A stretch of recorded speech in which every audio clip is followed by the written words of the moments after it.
이것도 되게 어느 대학이나 다 비슷한 것인데요. 논술 이제 학생들이 답을 썼을 때, 수험생이 답을 썼을 때 어떤 기준을 가지고 평가를 하는가 하는 점에 대해서 말씀을 드립니다.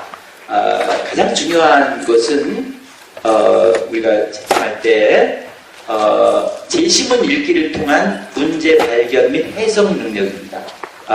그냥 이 논술 시험이라는 것이 단지 글짓기를 잘하는 학생들에게 유리한 시험이 아니라 주어진 제시문을 정확히 읽고 그것을 해석하는 능력이 있어야 된다는 것입니다. 만약 어떤 수험생이 어떤 대학의 문제를 보니까 그것이 대단히 어렵다 라고 느껴지는 첫 번째 이유는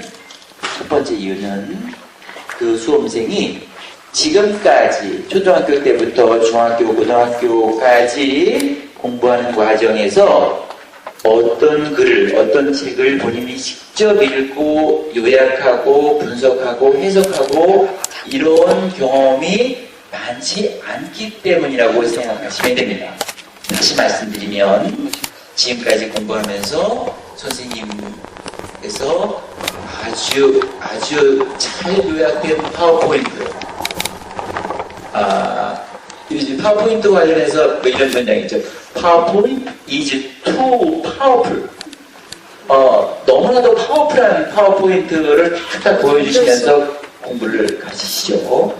그러니까 학생들은 대부분 실제 긴 글을 자기가 직접 읽고 요약하고 해석해 본 경험이 많지 않아요.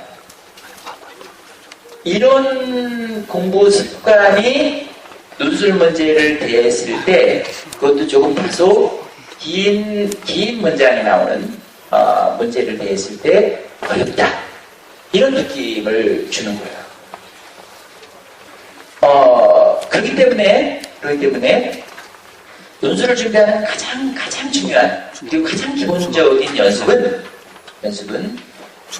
오늘부터라도 하루에 본인이 직접 한두 페이지라도 직접 읽고 요약해 보는 것. 이것은 어떤 대학에 지원하더라도 그리고 대학에 입학한 후에 대학에서 공부하고 또 그 다음에 어떤 전문적인 일을 할 때 가장 중요한 일이에요. 여러분, 대학 입학한 이후에는 절대로 참고서가 없습니다. 파워포인트로 요약된 거 이런 거 없습니다. 본인이 직접 요약해야 됩니다. 이 첫 번째는 바로 제시문 읽기를 통한 문제 발견 및 해석 능력. 그 다음에 두 번째는 문제와 관련해서 의견을 조정하거나 추론하는 능력입니다. 무슨 얘기냐 하면 문제 유형에 따라서 두 가지 상반된 것이 어떻게 다른지 대조하시오. 그 다음에 A 입장에서 B 또 다른 입장에 대한 반론을 제기하시오. 또는 둘 사이에 비슷한 입장이 있는데 그것이 왜 비슷한지에 대해서 얘기하시오. 이런 등등의 문제가 있습니다. 그렇다는 것은 서로 따로 떨어진 두 개 또는 그 이상의 세 개, 네 개 되는 제시문을 놓고 이거는 비슷한 것이고 이거는 다른 것이구나.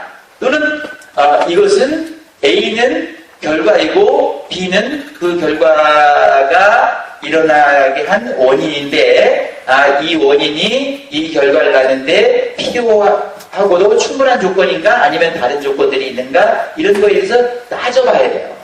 그죠? 그렇기 때문에 의견을 조정하고 의견들 사이의 관계를 파악하고 또 더 나은 의견을 끌어내는 그런 능력이 필요하다고 할 수 있습니다. 세 번째는 비판적이고 창의적인 사고력입니다. 이것은 우리가 공부를 하는 이유는 기본적으로 있는 지식과 정보를 바탕으로 더 나은 지식과 정보를 산출하려고 하는 그런 목적에서 공부를 하죠. 그냥 단지 받아들이기 위해서만 공부하는 거 아니잖아요. 그러기 위해서 필요한 것이 바로 창의적이고 비판적인 능력이라고 얘기하는 거죠. 네 번째는 체계적이고 유기적인 구성 및 기술 능력입니다. 구슬이 서말이라도 깨어야 보배라고 했습니다. 쭉 본인이 다 읽고 요약을 잘 써요. 그리고 어떻게 의견을 조정해 나가야 되는지, 그리고 어떻게 하면 좋은 아이디어가 있는지 자기가 다 알아요. 그런데 그것을 채점자가 보기에 이 사람 정말 잘하고 있구나, 잘 추론했구나 라고 느낄 수 있도록 유기적인 구성을 가지고 잘 써야 돼요. 어떤 학생 답안을 보면 아주 안타까운 때가 있어요.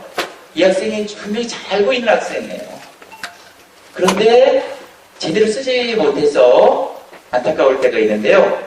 그래서 이 기본적인 네 가지 사항에 대해서 이것을 가지고 우리가 채점을 한다, 이렇게 알고 계시면 되겠습니다. 저희가 이제 채점은 한 답안지당 4명의 교수가 공동으로 채점을 해서 평균값으로 점수를 내기 때문에 채점의 신뢰도에 대해서는 의심하지 않으셔도 될 겁니다. 이제 과락 기준이 있습니다. 글자 수의 현저하게 미달되었거나 다른 논제와 상관없는 얘기를, 요즘에는 이런 학생들 거의 없습니다. 근데 한 10년 전까지만 하더라도 채점자가 정말 성실하게 채점하는지 아닌지를 확인하고 싶다라는 순교자적인 생각을 가지고 동해물과 백두산이 마르고 닳도록 쓰는 학생이 있었습니다. 그래서 저는 이 학생은 정말 순교자적인 그런 게 있구나, 그런 생각을 하게 됐었는데, 그런 것이라든지 본인임을 나타내는 표시가 들어가는 거, 이거 절대로 안 됩니다.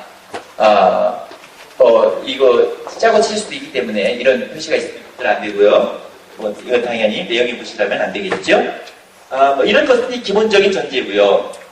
실제로 이제 우리가 그 준비를 할 때 어떻게 준비를 하면 좋은지 간단히 말씀드리고 이제 저희 모의 논술 문제로 들어가도록 하겠습니다. 자, 아까도 말씀드렸듯이 여러분이 이 수능을 볼 때는 마찬가지고요. 이 논술의 경우에도 마찬가지인데, 일단 문제를 정확히 읽어야 됩니다. 문제를. 왜 그 시험 보고 와서 한 개 틀렸다고 그러면서 이런 학생이 있죠. 나 그거 가장 적당한 것은 인 줄 알았는데 알고 보니까 가장 적당치 않은 것은이었어. 내 문제를 잘못 읽었네? 이럴 때 있잖아요. 그죠? 긴장되고 시간은 촉박하고 그러면 가장 적당한 것이니 가장 적당치 않은 것으로 보일 수도 있고 막 그래요. 그렇기 때문에 우선 가장 중요한 것은 문제를 정확히 읽어야 됩니다. 문제가 무엇을 요구하는지 이것을 정확히 파악할 수 있어야 되겠죠. 두 번째는 제시문의 논리적인 연관관계를 정확하게 파악해야 됩니다. 이건 아까도 제가 이런 말씀드렸는데, 두 제시문이 서로 상반되는 견해를 보여준 것이라든지, 하나는 원인이고 하나는 결과를 보여준 것이라든지, 하나는 현상이고 하나는 그 현상을, 그 문제를 해결할 수 있는 솔루션, 이 솔루션의 하나를 보여준 것인지, 이런 그 제시문 간의 논리적인 연관관계, 이것을 잘 파악하시는 것이 중요합니다. 출제위원들이 제시문을 3개면 3개, 4개면 4개 이렇게 배치한 것은 반드시 그렇게 배치해야 되는 이유가 있었습니다. 여기서는 결과를 찾아내라, 여기서는 원인을 찾아내라, 여기서는 앞에 것에 어떤 반대되는 논거를 찾아내라, 이런 이유를 가지고 제시문을 배치하기 때문에 이 제시문 사이의 논리적인 연관관계를 파악하는 일, 대단히 중요합니다. 그 다음에 이 문제에서 요구한 것을 해결해야 되는데, 이것에 필요한 논거는 우선 제시문에서 찾아야 됩니다. 제시문에서. 그전에는 어떤 논술 문제가 초기에는 현대 산업사회 인간수의 양상에 대한 자신의 견해를 논술하시오, 이런 식으로 문제만 있는 게 있었어요. 그러면 이제 준비된 학생들, 이런 학생들이 줄줄이 외워가지고 쫙 써요. 채점하다 보면은 한 서너 장 넘기면 또 비슷한 얘기가 나오고 또 이렇게 나와요. 요즘 논술 문제는 어느 대학이든 있는 주어진 제시문을 정확히 읽고 거기서 논거를 찾아내야 돼요. 그리고 그 논거와 제시문에서 찾아낸 논거와 그 주제와 관련해서 자신이 평소에 직접 경험했거나 공부를 통해서 알고 있거나 하는 논거들을 합치세요. 가능하면 이게 잘 요즘에 이제 융합 이런 거 많이 강조하는데 잘 융합하는 게 좋습니다. 잘 융합해서 다시 말씀드리면 제시문에서 본인이 정확히 찾아낸 논거와 평소에 자신이 공부나 경험을 통해서 알고 있는 논거를 잘 융합해서 문제를 해결하는 논거로 삼는다. 네 번째는 논지와 주장이 합당한 논거에 근거하고 있는지 반론에 취약하지 않은지 반성합니다. 자기가 어떤 주장을 합니다. 주장을 하는데 자기가 주장할 때는 이 반론에 취약한지 아닌지에 대해서 늘 생각해야 됩니다. 최근에 어떤 불미스러운 일이 있었는데 어떤 아나운서 출신의 한 사람이 나는 그 사람이 그렇지 않았으리라고 생각한다 라는 얘기를 해서 굉장히 그 국민적인 공분을 일으킨 그런 것이 있었어요. 이 사람은 자기 주장을 하는 데 있어서 자기 주장의 반론이 얼마나 클 것인지에 대해서 생각을 못한 무개념의 이런 걸 수 있어요. 그래서 어떤 주장을 할 때는 내 주장, 내가 이 주장했을 때 반론이 어떤가에 대해서 늘 의식해야 됩니다. 그 다음에 핵심 키워드와 핵심 아이디어와 키워드를 잘 정리해야 됩니다. 이것을 평소에 이제 여러분이 공부해 나가면서, 읽어 나가면서 이런 그 키워드, 아이디어를 정리하는 연습을 하시는 게 좋겠죠. 그 다음에 이제 쭉 해서 다 해서 이제 키워드까지 잡고 아이디어까지 잡았어요. 그러면 실제 쓰기 전에 어떻게 됩니까? 아웃라인 잡아야 되겠죠. 개요를 잡아야 되겠죠. 개요를. 이 개요를 잘 잡는 게 좋습니다. 문제의 요구에 따라서 두 가지 요구가 있었다. 그럼 적어도 그 각각의 요구는 각각의 단락으로 구성해 주는 게 좋고요. 그 요구의 비중에 따라서 각 단락 간 글 쓰는 분량도 잘 계산해 두시는 것이 좋습니다. 이 아웃라인 짤 때 특히 각 단락별로 내가 이 첫 번째 단락에서 뭔 얘기를 쓸 건가, 두 번째 단락에서 뭔 얘기를 쓸 건가 키워드를 잘 정리해야 되는데 이 분량에 맞추어서 이제 연습지에 쓸 때 여러분 여기 수험생들 잘 들으세요. 이제 논술에 실패하는 많은 경우 중에 하나가 어떤 게 있냐면은 본인이 연습지에는 다 썼는데 정말 잘 썼어. 그런데 답안지에 옮겨 적지 못하는 학생이 있어요. 40장짜리 한 묶음에 한두 명은 꼭 그런 일이 있어. 그럼 연습지를 이렇게 보면은 정말 잘 썼거든요. 근데 미안하지만 채점자는 연습지를 보고 채점할 수가 없어요. 그러면 공평하지 않잖아요. 그죠? 왜 이런 일이 생기는가? 연습지에 이렇게 쭉 써보니까 1000자 이내에 써야 되는데 써보니까 1200자가 됐어요. 큰일 났잖아. 그죠? 그럼 줄이는 거예요. 줄이다가 보니까 시간을 많이 뺏겼어. 그러고 나니까 다 줄이긴 했는데 옮겨 쓸 시간이 없는 거예요. 한 500자쯤 옮겨 썼는데 시간이 종을 쳤어. 그래서 내야 돼요. 이러면 떨어져요. 그래서 여러분이 단락을 정확히 작성을 하고 그 단락에 따라서 내가 첫 단락은 200자를 쓰겠다. 그러면 이제 그 연습지에 또 답안지도 마찬가지고요. 옆에 뭐 150자, 200자, 250자, 300자 이렇게 글자에 그게 쓰여져 있어요.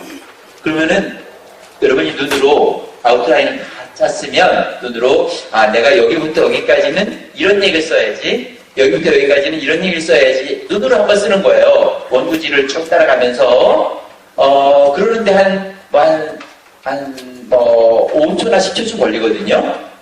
그래서 내가 아까 눈으로 썼을 때 여기까지 첫 단락을 끝나야 되는데 쓰다 보니까 첫 단락에 쓸 얘기에 반도 안 끝났는데 벌써 거기까지 간 거예요.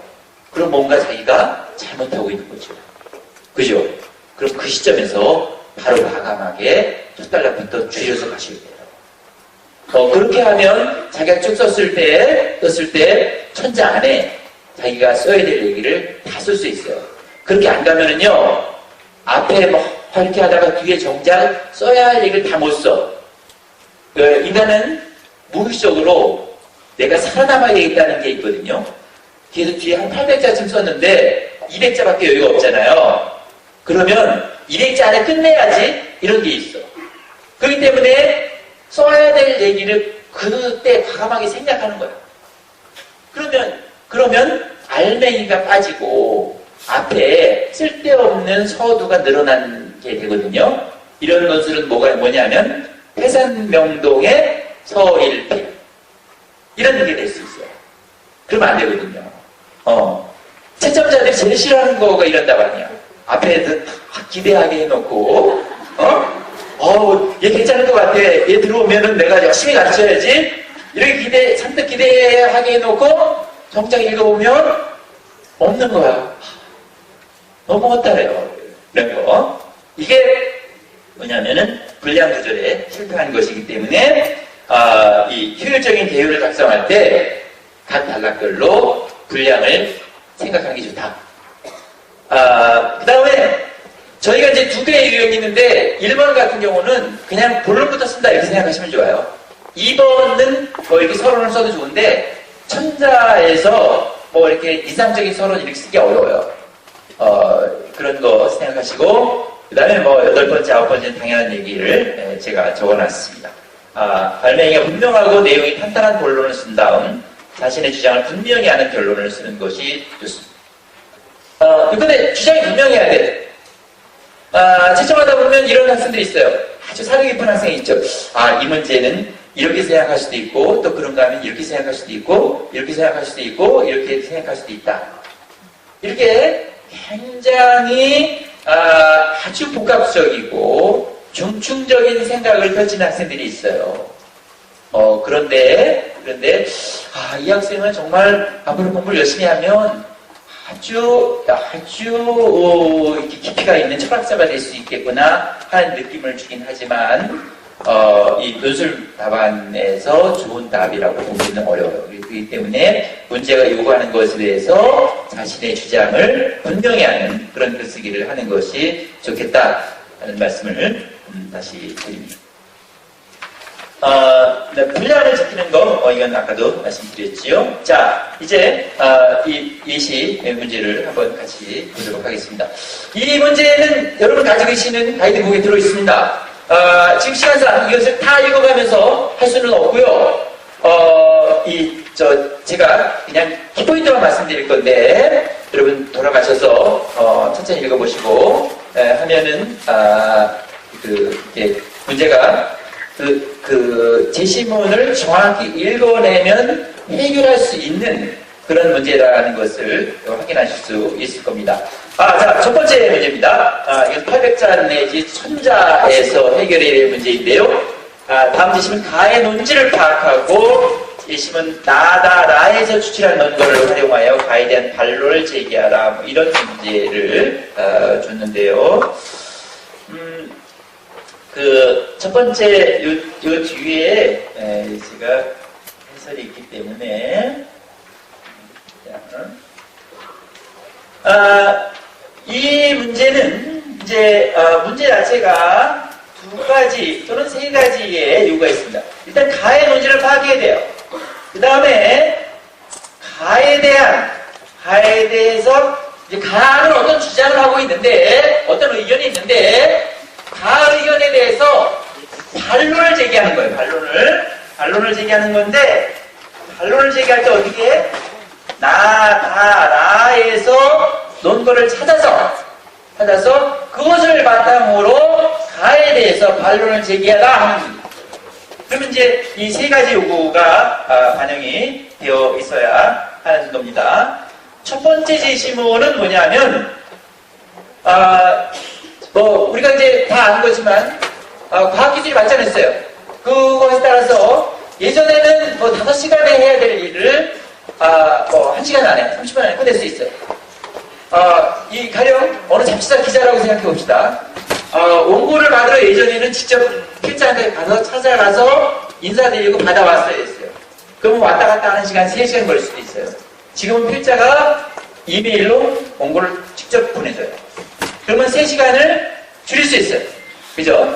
이렇게 해서 과학기술의 발전으로 인해서 일하는 시간이 많이 줄어들 수 있는데, 그러면 인간이 좀 더 여유 있고 좀 이렇게 그런 삶을 살아야 될 것 같은데, 그렇지 않고 그 남은 시간에 또 다른 일을 하더라,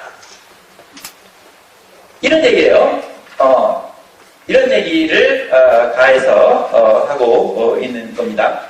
요 주장에 대해서, 요 견해에 대해서 그 다음 지시문은, 근데 이제 여기서 하고 있는 얘기는 이 사람이 일한다는 거, 이게 너는 뭐가 잘못했으니까 일을 해야 돼, 이런 징벌적인 것이라든지, 일한다는 것은 힘들고 고통스러운 거야, 이런 생각과는 달리 일하는 것이 자기를 더 발전시키고 자기를 완성하고 이러한 그 일의 긍정적인 측면, 이런 것에 대해서 생각해 볼 수 있다 하는 얘기를 나에서는 하고 있습니다. 이를 통해서 자아실현의 가능성을 갖게 되었다.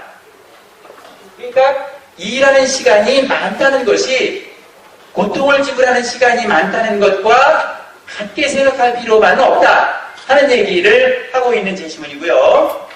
그 다음에 여기서는 이건 이제 고등학교 교과서에 나오는 얘기인데요. 이제 SNS 시대에, 정보통신 기술의 발달로 인한 SNS 시대에 의사소통이 자유로워지고 또 이 생산에 참여하는 프로슈머의 역할, 이런 것들에 대해서 고등학교 교과서에서 학습활동하는 그런 것 중에서 하나를 가져왔고요. 또 다른 제시문은, 이것도 고등학교 문학교과서에 실려 있는 것인데 널리 알려져 있는 최남선의 경부철도 노래에서 가져온 것인데요. 이제 이 최남선이 이 새로운 시대를 맞이해서 새로운 시대가 옛 시대와 어떻게 다른가를 얘기하면서 이 세대 간 불입을 넘어서고, 그다음에 한국인과 외국인 간의 그 경계가, 국경의 제약이 없는, 또 문명권 사람들끼리의 교류 가능성, 이런 거에 대해서 얘기한 경부철도 노래, 이 네 가지 이 제시문을 주어졌습니다. 그래서 아까 첫 번째 가에 대해서 반론을 제기하는 거였어요. 가는 과학기술의 발전으로 현대인은 시간을 많이 벌지만 그렇게 번 시간을 여유에 투자하지 않고 다른 일에 활용하는 일 중독에 빠지는 경향이 있다라는 것이 가예요. 이것은 가가 길지 않기 때문에 누구나도 이렇게 요약할 수 있어요. 그러니까 이렇게 요약하는 것이 일단 이렇게 답에 3분의 1쯤은 쓴 것이죠. 그 다음에 아까 얘기했던 나에서 노동에 내지는 자아실현성, 다에서 이런 부분, 가에서 이런 세대 간 국가 문명 간의 경계를 넘는 소통, 이런 이슈를 가지고, 이런 논거를 가지고 가에 대해서 이게 꼭 이 가에서는 부정적인 경향으로 짚어냈는데, 꼭 부정적인 것만은 아니고 일을 통해서 일의 시간이 많아진다는 것이 꼭 부정적인 것만은 아니고 긍정적으로 다른 측면에서 성찰할 수도 있다, 이런 쪽으로 반론을 제기하면 되는 겁니다. 시간이 없어서 빨리 봐서 그런데 여기 계신 수험생 여러분 한번 읽어보시면 그렇게 어렵지 않게 해결할 수 있는 그런 문제입니다. 두 번째 문항은 1300자에서 1500자까지 60%입니다. 이제 각 대학마다 논술의 경향이 좀 다르긴 한데, 이제 이 두 번째 문항은 저희가 그래프와 통계 자료 이런 것을 읽어내는 그런 능력을 그냥 문장으로 된 제시문을 읽는 능력과 함께 보려고 했습니다. 그래서 가의 표를 활용하여 가와 나의 주장을 비교 대조하고 라마의 제시문과 과의 그래프를 토대로 영국 산업혁명 후기 삶의 질에 대해 추론하라. 이런 문제가 나갔는데요. 가에서는 이제 고등학교 사회교과서에서 가져온 것인데, 요거 정리된 부분을 그냥 보겠습니다.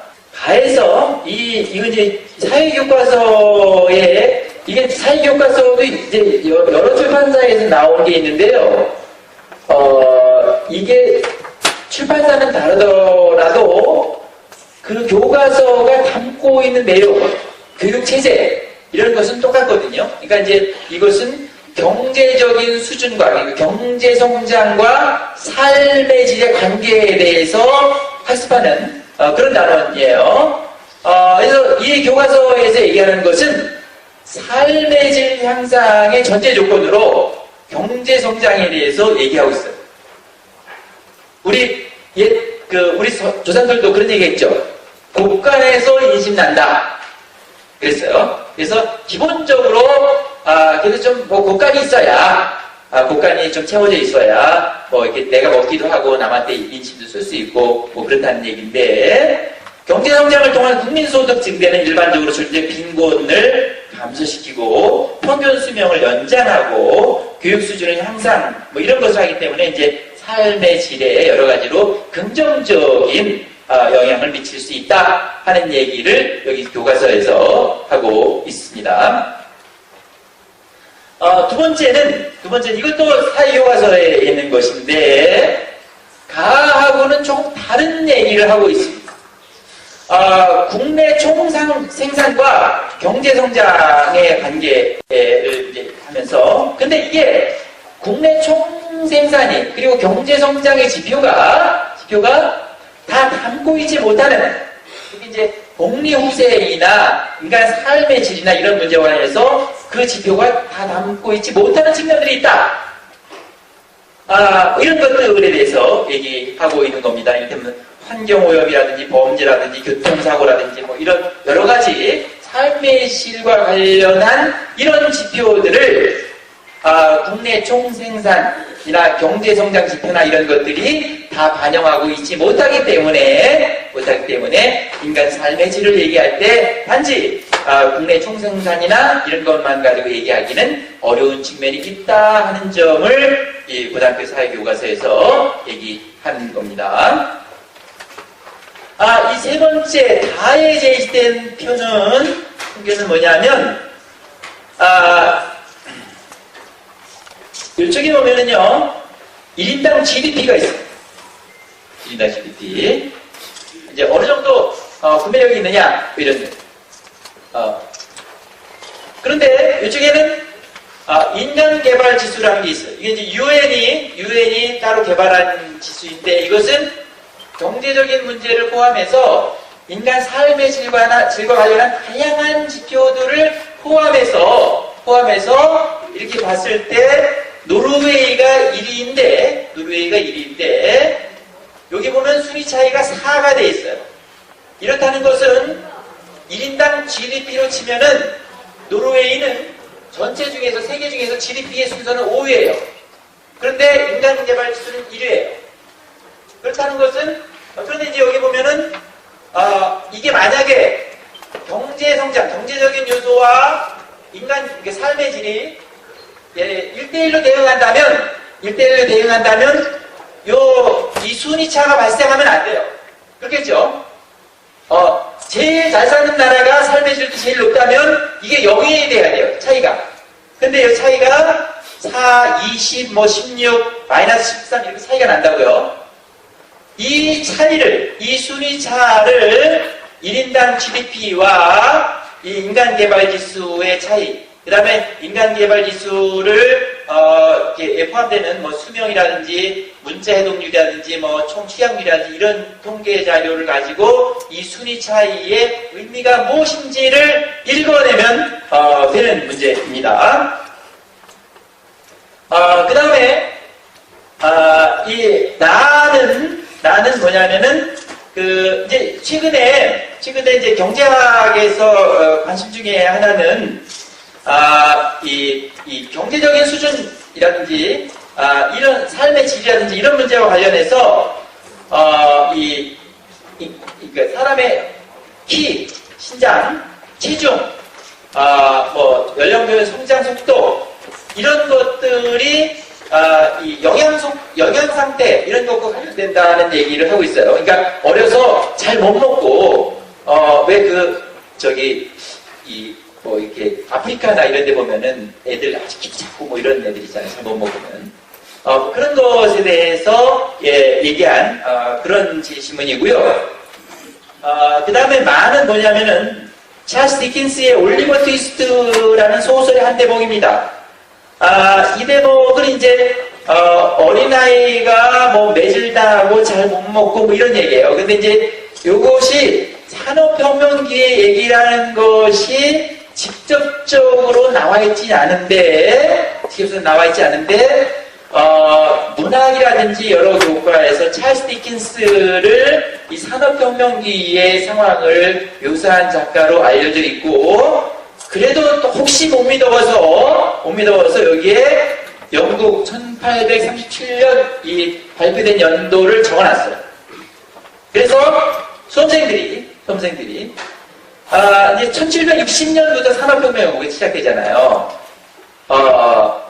이 산업혁명기에 대해서 이제 공부를 했으므로 요 정도 자료를 가지고 이게 산업혁명기의 아이들의 문제구나 하는 것을 읽어낼 수 있기를 바랬습니다.